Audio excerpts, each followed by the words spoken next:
So, I don't have a formal program. I can answer any questions you have. That's an overview of this school. My name's Gary. I've been teaching in the middle school for 20 years. My son went to this school. Just so happened that we were looking for a school right when the school was starting. So he was here from day one. So I've been involved as a parent or a teacher since the beginning of the school. But I'm here to answer any questions, mundane or otherwise, about the middle school. Academics, schedule, field trips, anything. So how is it, are the three grades combined, or are They're combined, and that's the number one question we get all the time. How can you have 6th grade, 7th grade, and 8th graders together for any subject? It's really interesting. There's an article posted in front of Helen's office, and recently Palo Alto School District announced that they were going to stop tracking math students, because they realize all the studies have shown that tracking, meaning offering advanced math, intermediate math, it doesn't work. It doesn't work for any population. So they came up with this, what seems like a crazy idea to most people. They're going to have 6th, 7th, and 8th graders in the same classroom doing math together.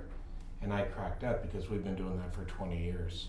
How does it work though? How do you teach? How does Helen teach language arts to 6th, 7th, and 8th at the same time?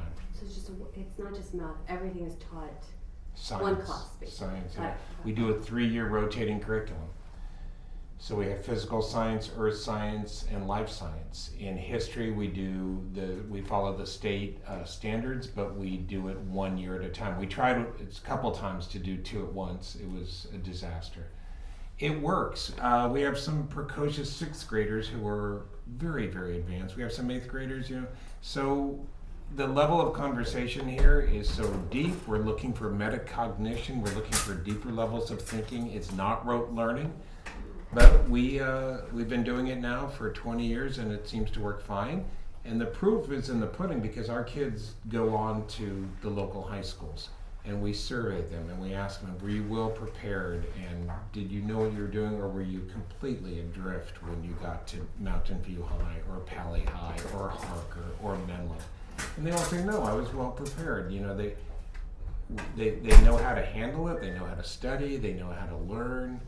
So I don't know if that's a satisfactory answer. I can explain a little bit in detail about math. We do morning circle. We go for morning walk. You got to see this. We come back to the class. We say, okay, it's math time. Every single child is in a math book at their own level. So they're working through the material. When they need help, they raise a hand. They either get help from an adult or a peer. Then they get to the end of the chapter and they take a chapter test. I correct the test and I make notes about any areas of possible weakness. I hand it back to them. I don't say anything other than, they know that what they got right, what they got wrong, and they self-correct. And then that second score and that first score go together to count towards their average. And then we work together until we finish every single problem. So at any given time, we're working with multiple layers of students. Right now we have a couple of students in Algebra 2 Trig, we have a few in Geometry, we have a few in Algebra, and we have some kids that are really, they struggle. And it seems that this program, Palo Alto School District has committed to doing this, it will work for them as well, because the kids who need a little extra support get it, and the kids who are very advanced aren't held back. Because that's the worst thing, is when you have kids that are just like, I already know this stuff. So they're all at the edge of their learning.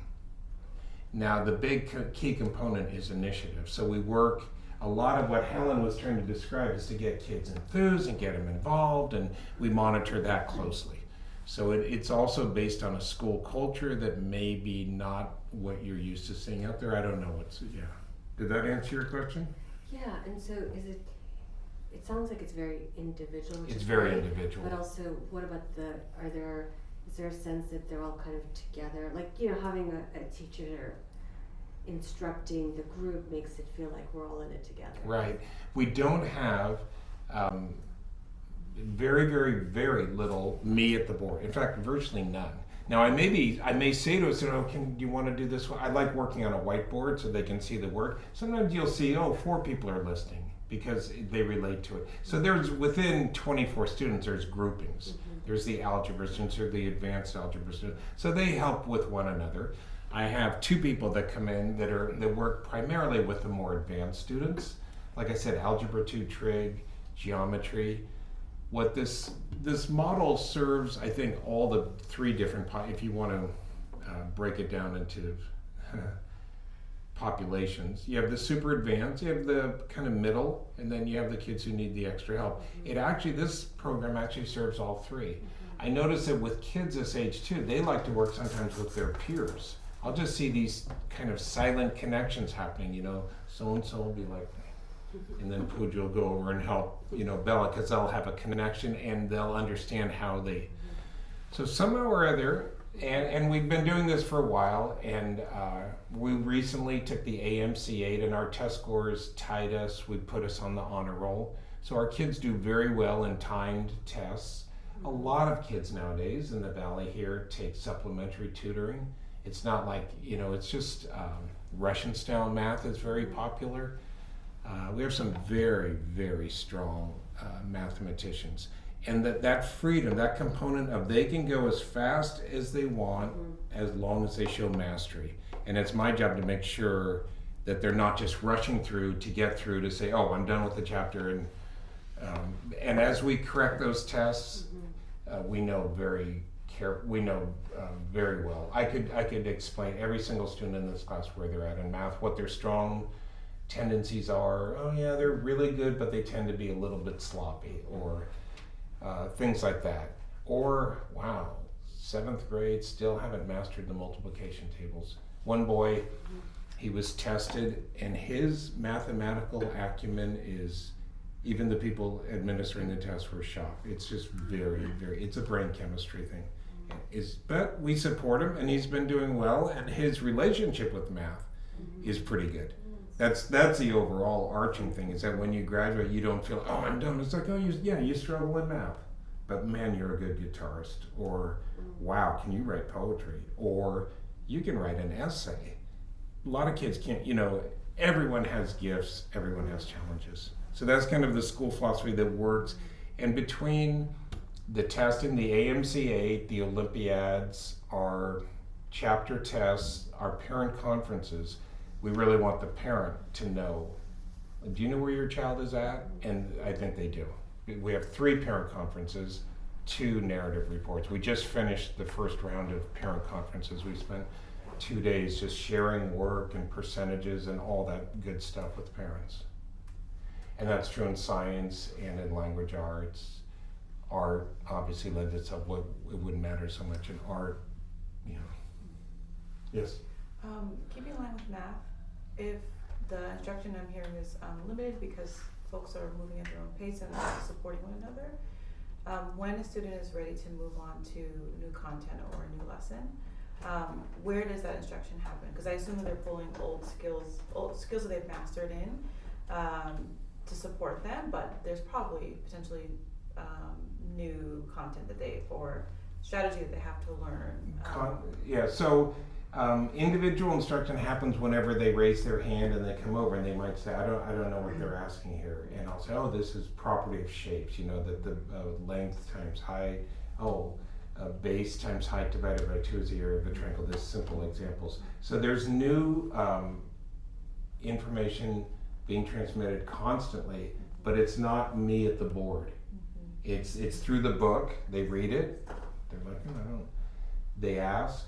They raise their hand. I come over. Tanava comes over. Ruchi comes over, or they get it from that friend. There's I want to say it wasn't synchronicity. It's synergy. There's a synergy in the classroom where the kids are picking up things. I had a student who claimed, and I believe it's true, he understood the quadratic formula on his own. I'm like, how is that possible? But he had that kind of mind. They pick it up through the ether somehow. The math teacher at our high school was one of my students. He went on, he got a PhD in math. Now these are exceptional, but he used to just pick up things, I don't even know how they get it. It works, and I know what you're saying, and a friend of mine who used to help out here for many years, Richard, I said, yeah, Richard, sometimes parents ask us, where's the direct instruction? He says, it's all direct instruction, because whenever a child has a question, an adult comes over, kneels down, works with them one-on-one. Now, this is the research that backs up with what we're doing. The number one determining factor of how a student does in math is not the textbook, it's not technology, it's their relationship with their math teacher. And if they can feel like, oh, I'm okay. There's this woman at Stanford, Jo Bowler. She's doing a lot of work to try to get math instruction changed in America. And she tells her story. She gets into Stanford, so obviously she's very bright. And the math teacher is talking, and she's like, oh my God, I don't know what he's talking about. I must be the only dumb person here. Everyone else knows more than I do. And she's just completely imploding. And then she catches herself like, wait a second. So there's a lot of that out there. Kids are stressing in math class. They're feeling terrible. They're feeling great. They feel great about themselves because they get an A. But in art class, it never ends. So, it's like if you're always at the edge of your learning, and then, can you help others? When you're explaining concepts, boy, it goes way deeper. So there's a lot of direct instruction. It's peer-to-peer. It's whenever a student raises their hand. And through that test correction process, I sit down with students until we've gone over every single problem. So it's labor intensive for the teachers. But the good news is I don't have to prepare lesson plans per se. Every day is a different lesson plan. So I've done all my lesson planning ahead of time. I have all these math resources, and we have textbooks lined up, and they can go as fast as they want. And then we carefully monitor it. Like, you're just trying to go, when you see a student, I'm just trying to get through the buck. It's like, no. And 60%, we use CPM in the lower levels, college preparatory mathematics. 60% of each test is review. So we're constantly seeing, like, you never really got fractions. Or, oh yeah, wow, look at that. You got fractions. Now you're working on order of operations. So we can usually, it's a very low-tech thing, but I have a math diary and I have a page for every single student. But I can glance at it and I know exactly where the students are at, if that makes sense. Yeah, totally. Just one quick follow-up question. Yeah. Do you have a rough idea of the percentage of students who, I definitely agree it's popular in the Valley for folks to have a team of tutors working on many different subjects. How many of those students are actually seeking it because they are working on skill gap and need? And how many are actually seeking it because they're seeking an edge? Right. And if I were to guess, I would say 80% of the kids in this class who are taking enrichment, whatever you want to call it, it's to get an edge. Maybe, actually, I would say it's 90%. Yeah. Thank you. Russian style math is really big. Many of my students today are spending 3 and 4 hours. Not many, maybe 6 or 8. They say they like it. My son went to this school. The number of times I sent him to courses like that, 0. So it's a parental decision. I support both. My goal is at the end of parent conferences, the parent knows where their child is at. If the parent wants, the parent sometimes will ask me, do they need a tutor? I'm like, well, or do you think they need Russian style math? I don't know. My personal philosophy is we would have him in one activity at a time. Some of my students have 4 and 5 activities going. Some of them have none. It runs the gamut. My job, I think, is to support parents and not, I don't judge, it's like, I'm not gonna send my child to that, or I am, it's fine. Yeah. Thank you. Yeah. Thank you. Yes? What books are they reading? Like, are there Reading? Yes. Do they have free form to pick, or do you have books that you discussed? Helen? Okay, Helen will pop in at some point. She'll be able to give you a better answer. They should always be doing independent reading, she said. This class is voracious readers. It's unbelievable. So there's no problem getting these kids to read. We have a small library here. They're always supposed to be reading one book. Once a month, they're supposed to fill out a card. In addition to that, Helen just recently finished A View from Saturday. It's a wonderful book about some 6th graders. Deals with a lot of very adult themes. That's not the right term. Mature themes, or it has some real content, even though it's kind of a lighter book. They just started a book this week in class, but I don't even know what it was. Helen teaches the language arts, so I'm once removed from it. She's chooses books, and as they're reading, this is another perfect example. How do they learn about style and theme and plot and setting? Rather than formal lectures and Scantron tests, Helen reads a book with them, and then she'll just stop and say, what's happening here in the book? So that's the teaching mode. So you have 6th graders, 7th graders, and 8th graders relating to what she's saying at different levels. And I grew up in a family with 2 older brothers, and it kind of raises their game. So you'll see the 6th graders, who sometimes actually have a 6th grader who seems to be able to get it quicker than anyone. So that grade level means less in this school than most schools. When you say 6th grader, there's some schools where like that's a pecking order. In our school, not so much. It really doesn't, it's not a big thing for a 6th grader to stand up and do great. It's not like, oh wow, they're welcome participants in class discussions. We go for higher levels of thinking. We go for depth as opposed to superficiality. I teach history, so we definitely go for that. Recently we broke up and each group did a different world religion, broke up into teams. They were a mix of 6th, 7th, and 8th graders. We have some gifted artists. So everyone has skills, and teamwork is valued, cooperation, kindness. So how big is the class? How many kids? This is 24, which is the biggest class I've ever had, And it's here? This is right the here. And the kids stay put, and the teachers come and go. And how do they sit? The desk would, in order to fit all of you today, we just have traditional desks. Oh, okay. Right inside there, every child has access to a MacBook Air. We use it sparingly. We use it. I don't like too much technology, but we certainly, for research, for Word, for writing papers for Helen, the editing process is made so much easier. They're writing on an essay at home. Many of them use Google Docs. It's all accessible. We have Wi-Fi in the classroom. And science is 2 days a week, hour and a half both days. Eudister is our teacher. We do a 3-year rotating cycle on the curriculum: earth science, life science, physical science. We've been using, we don't have a textbook, we have a tech book. We experimented with that. We're going to change. We've been using DE, Discovery Education, but I think for a variety of reasons we're going to shift to something else. A different company, not a different approach. The videos are great. There's a lot of content. Kids are buried in information nowadays. So we try to make it like that they enjoy science, that they have we have a science fair every year. We've actually had 2 this year. We're gonna have one in May. And this one's gonna be a little bit freer, so to speak. It's up until this point, it's been very much like do a science experiment, come up with a hypothesis, come up with a conclusion, do your experiment, etc. This one, he's allowing them to have a little bit more freedom to think in different ways. They're allowed to be on a team.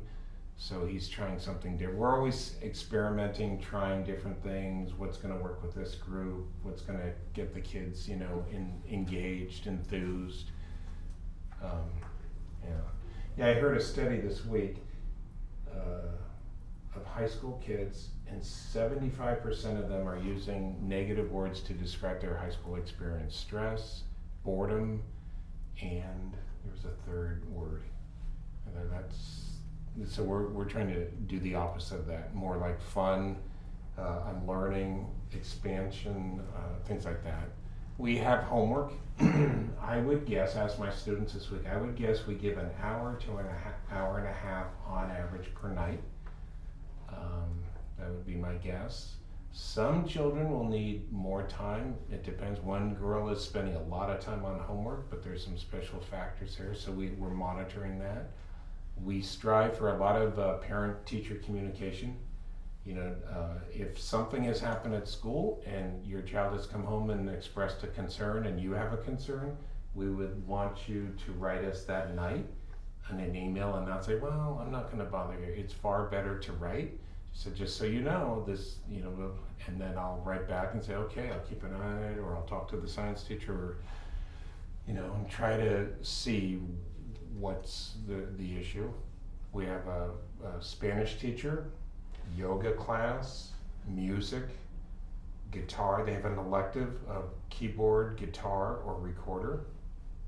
And then just this week, we've started our big all-school drama production, which it's really big, really big. And the kids will be working in here in math, and there'll be a list up here of the rehearsal that day. And all of a sudden, it's 9:15, 8 kids will get up, leave, they'll go over to the temple, they'll rehearse a scene or two, they'll come back, hopefully, quietly re-enter the classroom, sit down, go back to math. During the middle of language arts, another 4 kids will get up, they'll walk out, they'll go over. And as part of the play, there's music, dance, backstage crew, which the middle school love, costumes. It's a very, very big production. We film it, we edit it, we post it. And we choose people such as Abraham Lincoln, Dalai Lama, Martin Luther King Jr., Jesus Christ, Krishna, Moses, St. Francis, great people from many different world cultures that have overcome great injustice or stood up for really overarching goodness. And we study their lives, and we get up on stage and we play the parts, and sometimes it's the not so nice parts, and that theater experience is transformative. The school was very small when it started, and so I used to get pulled in as a parent, and I'm not an actor, and I've never enjoyed acting, and I've never enjoyed being on stage or any of it, but I was willing to do it for the school. And I found it just, there's just something very profoundly deep when you're up there on stage saying these words, and it's just great. It's just unbelievable, and it's very powerful.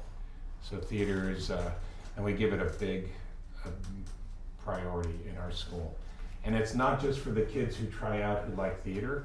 Every single child in the school has a part. It's not, okay, the kids who are really good at drama are gonna go be in the play, the rest of us will be. Any other questions? Any questions from you? Where do you go to school? What? Where do you go to school? Sandpiper. What is it? Sandpiper. Oh, Sandpiper. Where's that at? In River Shores. Oh, do you like it? Somewhat. My students. That's what we're here. Yes. Well, that would be my hope too. Like I was getting ready to send my son to this school, and parents were telling me, I didn't know. I had a good schooling. I never minded it. I did okay. But it was just, he just got something out of his education that was so far beyond what I ever thought was possible.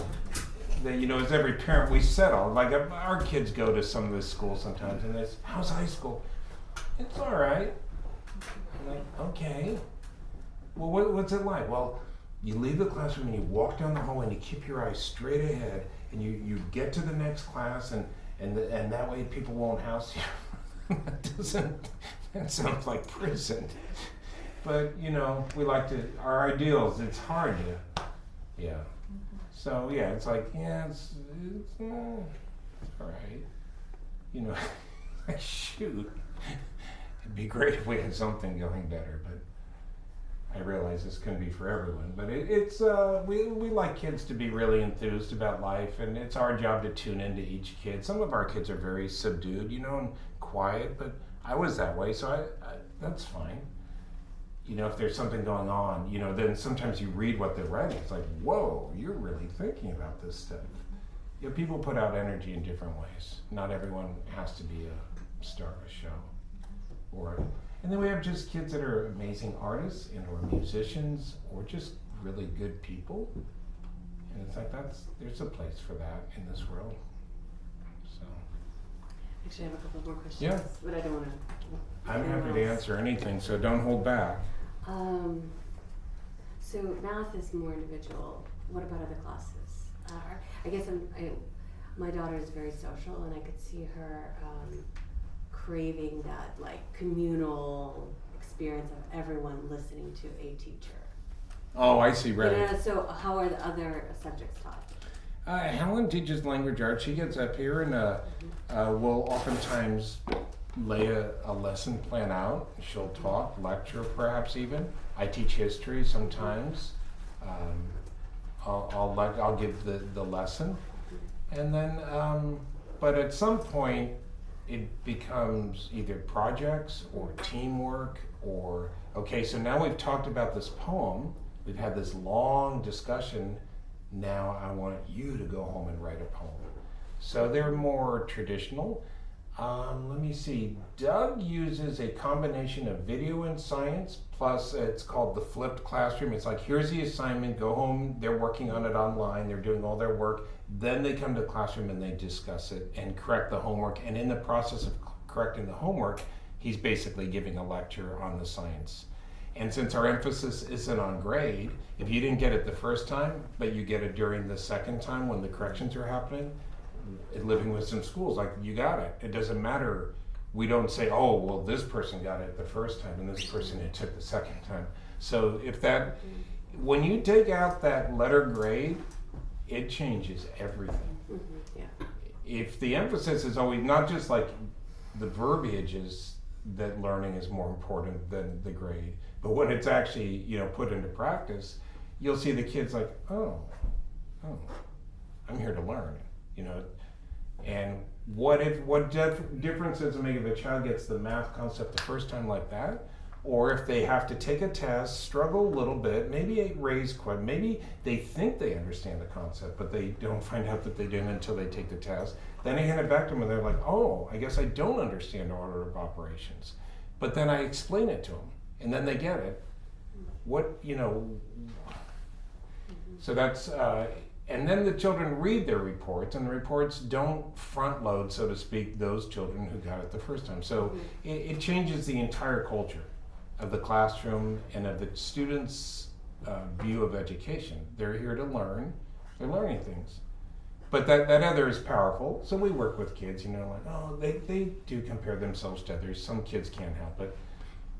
Oh, I'm not as good as so-and-so. It's like, well, yeah, I don't know, maybe you are, maybe you aren't. Hard to say.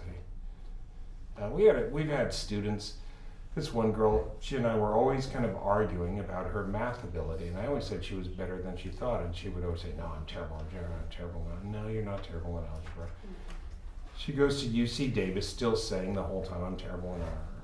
So she has this teacher who starts talking about genetics, and there's a lot of math in genetics, but she loved cats, and somehow that was her passion. So she's now getting a PhD in genetics at Baylor University and doing all sorts of crazy math, because she was able to relax a little bit and like, oh, I can do math. She's doing incredible math. We've had a lot of success stories. That whole self-definition of grade point average, it's a hypnotic effect, and our kids have less of that. They're less susceptible to that. Because that's not the coin of the realm in our school. Can I ask you, how do the kids move through the day? I'm guessing they don't just sit Right. in this one classroom. So they arrive 8:30. At 1:45 we go for a morning walk. Then we energize. Then we sit for meditation and circle. Then we sit for an hour math, 9:30 to 10:30. During which time peer-to-peer allows them to move. If somebody really, it depends on the job. Someone said, can I go in the other room? Sometimes I'll say, yeah. Then there's a half an hour snack, full half an hour for snack. Then we have an hour and a half block, which would be either science or yoga/art or language arts on Friday. During that time, Helen might say, okay, you guys break up into your teams and work on that poem or whatever it is. So there's movement there.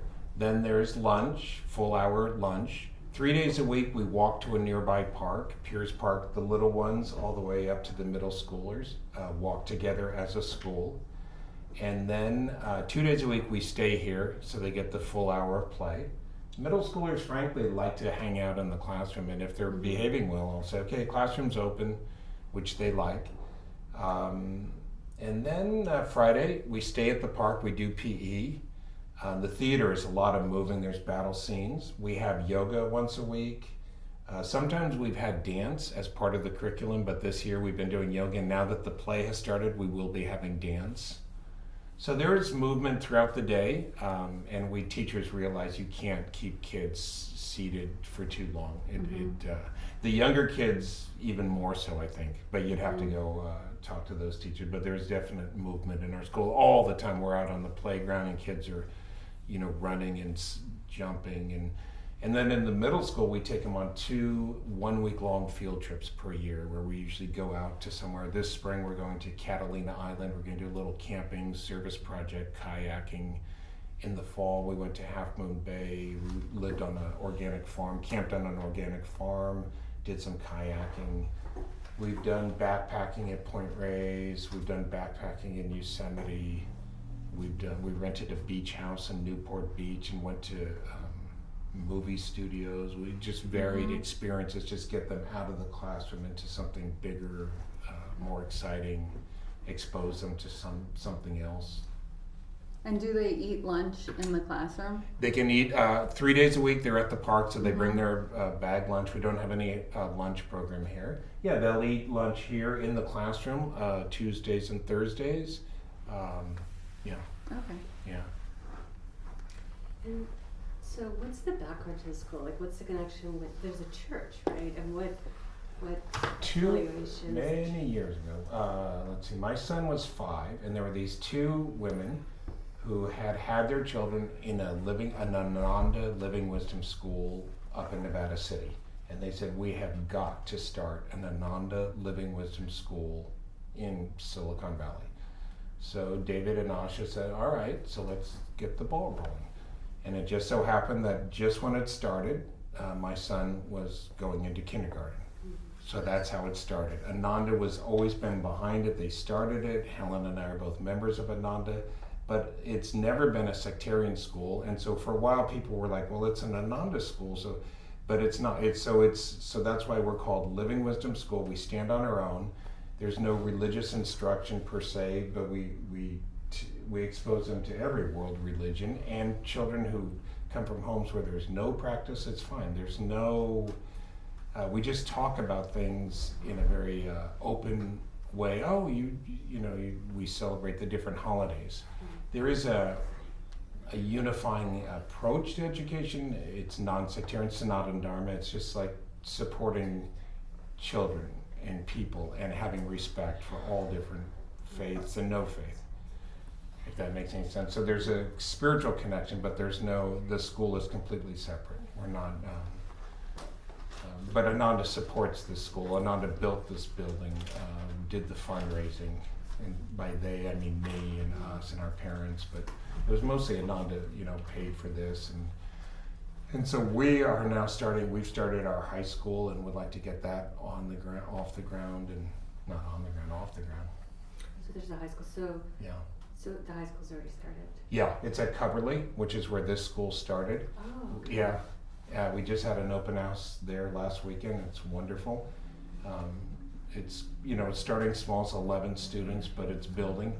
And they're following the same pattern. They're trying to create a model in the midst of Silicon Valley that would speak to, will draw students who really want to learn and who want this model of education. Very expansive, very far-reaching, very free, but grounded at the same time. And they, of course, are being asked all this. Well, are they going to get into Stanford, and are the grades? It's all that world that we've been dealing with for 27 years. Parents are always wondering, like, it sounds wonderful, but what's going to happen when my child reaches the real world in high school? But our kids have done very, very well. My son graduated from here and went to St. Francis and did a great 4 years there. Great school. There are many, many good schools. Our kids have gone to Menlo and Harker and Mountain View High, Gunn, Pally, Presentation. Woodside Priory. So we have a good track record. It's every parent would wonder, I think, but they know how to read and write and even do arithmetic when they graduate. So this is not the only Olympic Wesleyan school. Is it like a national thing, or? It is actually. It's actually international. My son right now, who went to the school and who taught for a while, he's in India right now, and there's a movement to bring these principles basically back to India. But there's a school in Seattle, Portland, 2 in Italy, 2 in Slovenia. Yeah, it's a new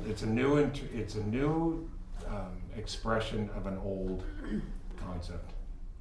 But it's true that if we can, well, we're here for 28 years, we have a very solid reputation that, you know, here, this is a tough market. And if parents can be convinced, like, this is a good school. We've reached a point now where I think people are taking us a little seriously, not too seriously, but we've had several parents from the School of Education at Stanford send their children to us. Nels Nodding is famous. Her grandchild went to this school. People in that world, it's not my world, but they're like, oh wow. So it's interesting. It's a 27-year-old startup. I would like to add, I'm a visiting teacher from Las Vegas, Nevada, and I was just very curious about this school. So I took a day off, hired a substitute to teach my students while I'm here, and I got to observe this classroom where we sit a lot with students yesterday. And I mean, the presentation that is given today by Helen and Gary, very true. I got to really see it, and not only see it, but feel it. And my heart is so big right now, and I'm just beaming with excitement. I would love to take something like that back home to Nevada, not Nevada City, but Nevada State, to Las Vegas, and somehow be part of opening something like this as well. Because I've been a teacher for 15 plus years, math teacher in middle school. I teach accelerated pre-algebra, and a lot of the spiritual aspect of it, I believe, is essential. Another thing that I was really impressed about the students I observed today in this classroom, as well as all the other classroom, had the liberty to check out all grades. The kids know how to communicate to one another. They know how to talk to each other. And as I was walking around during math class, they were truly helping one another. And that was just music to my ears. There's no fussing, there was no competition, there was no speaking, well, I got an A, well, I got a B, none of that. It's, I know how to teach another student what it means for a number to have an absolute value. And they're having this great, mature, sophisticated conversation, a 6th grader to an 8th grader. It was beautiful. I'm very, very impressed. Very impressed, yeah. Things like this our students have applied to local high schools. There's one up north, Nueva. And as the parent was thinking about it, she said, you know, a lot of the stuff they do is a lot like what you guys do. And Nueva has positioned itself as just like the vanguard school in the universe. It's just like, well, it's good, but like we've been doing it longer, and can't we get some credit or something, or can we get some sort of award? Actually, all I could say is that it's, and Gary's here too, and Gary and I spoke last weekend at the high school. He comes from a public school teaching background. It's a movement. It's happening in many different schools, in many different ways, and individual teachers, sometimes with or without administrative support. So it's also good for parents like you to be here, and whether this works out for you or not, but hold your child's teachers. You know, this thing about bullying, and just people have to stand up, and people have to say, you know, I don't, you know, it's not okay. The moment you're talking about the connection between grades and pressure and how kids take it out on each other, is that what you It's a culture, and we had grades, and we had grade point averages, but it wasn't like it is now. pressure, yeah. There was no such thing as SAT test prep when I was a kid. I'd never even heard of it. Now it's a $26 billion industry. And the parents don't realize that's putting a pressure on a child, and then the coin of the realm is grade point. If it's, so it's just, there's something wrong with that entire system. And some kids just go, yeah, I can handle it. I get good grades. And it's true, but it just, well, a friend of mine, Hazi, is at the high school open house, and he described it thus, and this really hit home to me. Kids come to school nowadays, and they basically say, tell me what I need to do to get an A. And that doesn't work at Living Wisdom School. You can't do that to Helen. Like, what do I have to do to get an A in your class? You will get no answer. And it's turning that whole thing around, because that starts this, pattern of, it's kind of mercantile. Google did a very interesting thing. It's on our website. Google has this very elaborate system of hiring the best people. So they've hired all these people, but some of them worked out and some of them didn't. So they decided, let's really study who makes the best employees and why. Seems like a smart thing to do. So they did this really exhaustive study, and what they found out, they came up with 10 real core skill sets, I guess you'd call it, that make for a good employee. And the first 8 are like out of a Living Wisdom School pamphlet. Cooperation, kindness, the ability to listen, all those things that people call soft skills. But that's what actually works in this world. And then somewhere down there on 7 or 8 was STEM, or the ability to write an algorithm or whatever. Which, I mean, you want both. It's not like we don't.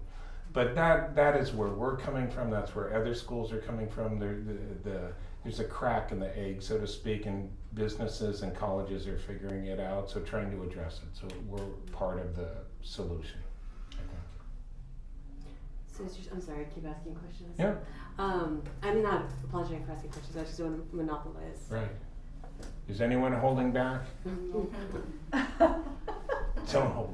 Yeah, what's that? Oh, now I'm forgetting the question. No. It's okay. This is available online for free. It's called Education for Life. It's a seminal book. And my friend in the background, Bogda, put together this head and heart. It's all sorts of studies and things that kind of give the parent the confidence to maybe make the decision to send their child to this school, because there's always that, oh, I don't know, Cupertino sure scores high, and the test scores, and anyway, so those are 2. There's even a third, happiness and success at school. So these are all, because parents, you guys are kind of out there. I don't know how I knew, but I just kind of knew. I just said, I'm going to send them to this school, and I never regretted it. And it had very little in the way of structure at that time, or no computers. In fact, it was, they didn't even have desks when it started. It was really pioneering, and it was great. And someone thought because they didn't have science, it was more like we didn't have a science teacher, we didn't have a budget. Someone said, I know you guys don't believe in science. I know we believe in science. We just didn't have any money to pay a science teacher. So we now have a science program. We have computers, we have classrooms, we have a building. So it's been a fun ride. It really has. I know what I was going to ask. Yeah. Aftercare, do you guys? There's aftercare from 3 to 6, prorated if you know there's no set fee. It's as much as you use it. $8 an hour. Before school care too, starting at 8:15, I think, for parents who need to get to work.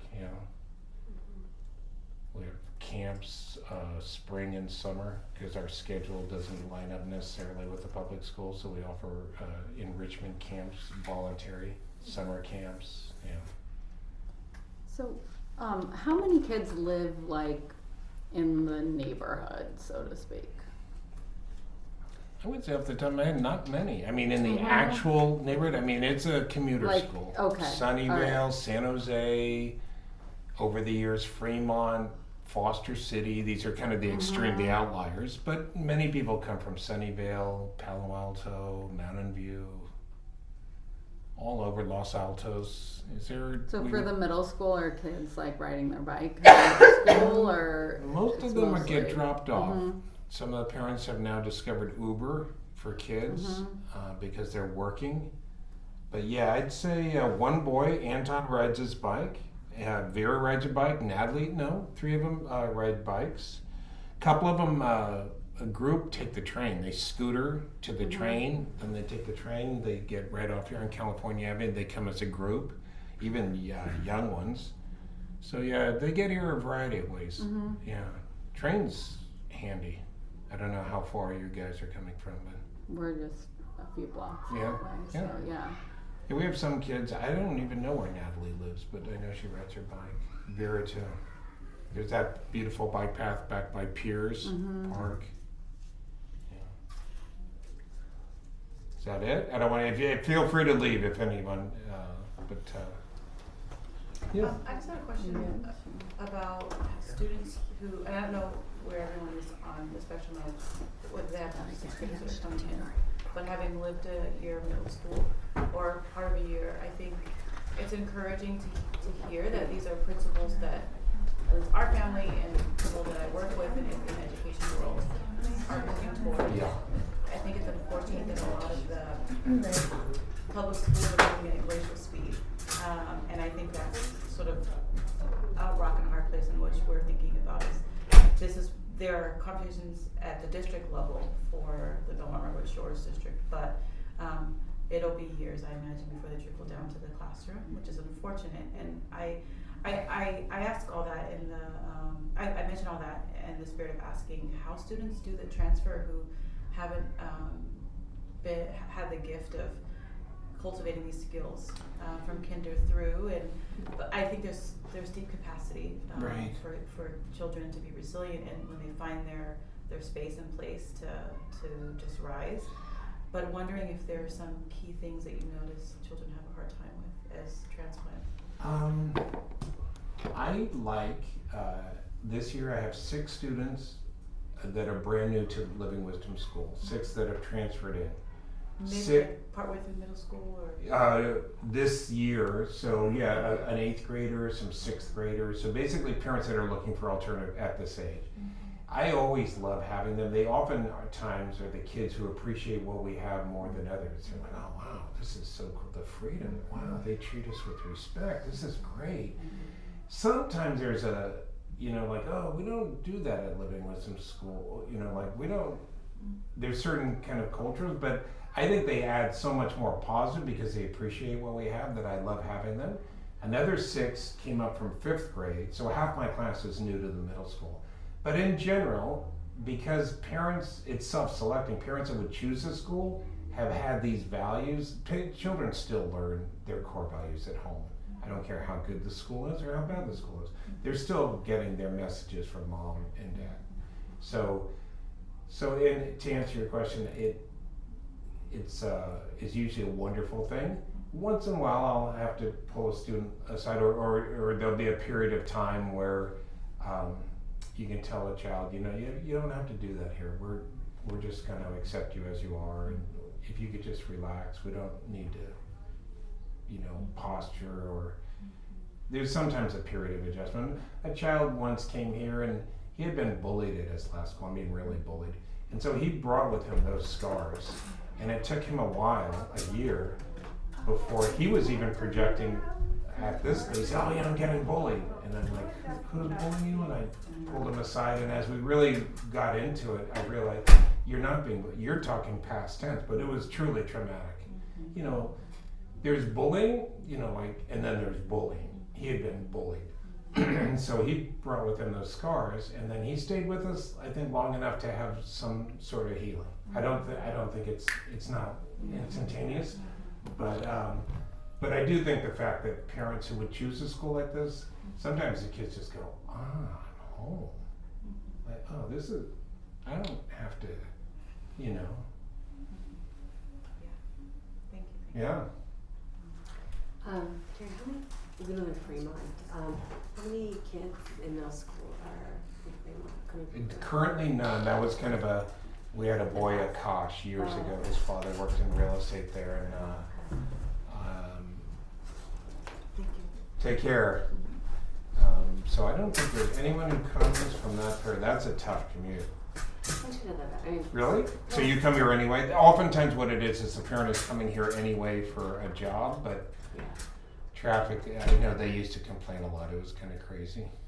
So my daughter goes to Waldorf right now. Over here on Yeah. Rengsdorf? Or? No, not Rings. Well, next year she'll be going to Rings. She'll Okay. be fifth grader. Oh, I see. So we do the commuter. I see. So yeah,